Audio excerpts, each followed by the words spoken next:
Want your question answered? You've got to send a text message. Take out your cell phone and type out your question. Then send it to 336-379-5775. Don't call. You must send a text message if you want your question answered.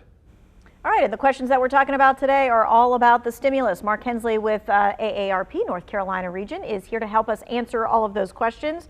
So this person says, I received a stimulus check and I have a child on SSI. I got $1,400 for me and for her, so how do I return that second $1,400? So Tanya, the IRS doesn't want you to return money. First of all, this viewer is exactly correct in receiving those two payments because they are both eligible to receive the full amount. And if there are errors, if the IRS for some reason has overpaid you, everything I'm reading, and I've read a lot today, says don't send us the money back. They will reconcile in the future, probably with filing of the 2021 taxes. So the IRS is asking, do not send money back to us. Okay. This person is saying, I'm on disability. I did file taxes and I received the $1,400, but I never received that $600 stimulus earlier. That was stimulus number 2. What can I do to get that $600? Yeah. So great question. And this is one of those little glitches. What they need to do is to file for 2020. And on line 30, they will put in that amount that they were due, and that's all they have to submit. So they will simply put that in if they're, let's see, they're receiving disability, I believe is what this said, Social Security disability. So that is the IRS 1040 SR. It's a single form. Try to do it electronically because paper is slowing down the IRS. In fact, I think you just read something about that during the break. Yeah, so the question did pop up about, is the IRS slow at processing returns because of the stimulus? If you go to irs.gov and check your refund status, here's the message. Due to COVID-19 mailing delays, it is taking us longer to process the documents, paper, tax returns, and all return-related correspondence. So if you're doing this by mail, that's the slowdown. They were still opening mail from 2019, not that long ago. If you file electronically, it goes through much, much faster. Electronically is the key. And for people who are saying, well, I don't normally file taxes, the IRS has a whole slew of free tax prep. They do. Again, irs.gov, no charge to file. If you need assistance, especially if you're an older adult, a lot of senior centers and other programs will provide that assistance. You know, it's been a while since we've heard one of these, but someone was asking, does it cost me to get my stimulus payment? And of course, that just smacks of a scam. Yeah, that's the big old scam. No one should call you. No one should ask you to pay anything. Keep in mind, one thing you need to think about is if you haven't gotten your payment, be sure you go through your mail thoroughly because you don't want to throw away a check thinking it's junk mail.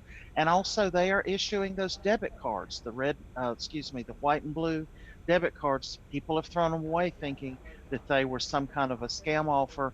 And so slow down and look at your mail to make sure you haven't thrown something away that you should have kept. All right, so this next question is, are people still receiving payments through direct deposit?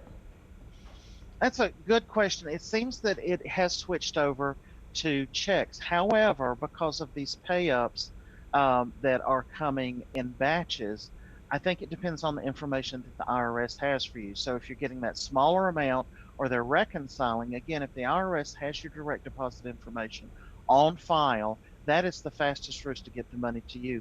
But I'm thinking from what I'm reading, it's primarily debit cards and checks that are going out at this point. Yeah, there's usually a mix between all of that of who's getting what depending on if they've already filed your taxes, which is the key point that you made. If you filed your taxes, likely you're going to continue to get those plus up payments on direct deposit.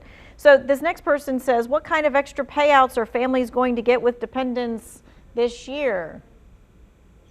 So as it stands right now, of course, each state has issued tax credits for dependents that's separate from the IRS. We know that a dependent, and I want to reiterate, a dependent of any age that you claim on your taxes for 2020 is eligible for a $1,400 payment if, in big capital letters, if your income meets the thresholds. And again, that's $75,000 up to $80,000. for adjusted gross income for an individual, and that trickle off amount hits the cap at 80, which has knocked a lot of people not just out of getting a stimulus period, but it also prevents them from getting the $1,400 for each dependent. And I know AARP lobbied for those dependents to be called dependents that were adult dependents. Yeah, those folks that are, wonderful to take care of mom or dad, that are on a fixed income, that are typically below poverty, and they are providing at least half of their sustenance, can count that person as a dependent, and therefore, if the dependent of any age does mean 65 and older, is eligible for the $1,400 as long as the tax filer's income falls within the limits defined for this stimulus. And that is a key point. Thank you so much for all of your expertise. If you missed any of these answers, you can find them on our website under the Who Wants to Know section. Are you tired of wearing this? Well, if you want to ditch the face masks, experts say you need to get the vaccine. Coming up, Governor Cooper has eased some mask restrictions, not completely just yet, but we're going to dig into how the new executive order impacts you and your family. Plus, we'll verify if a vaccinated person can give a non-vaccinated person COVID-19. That's next.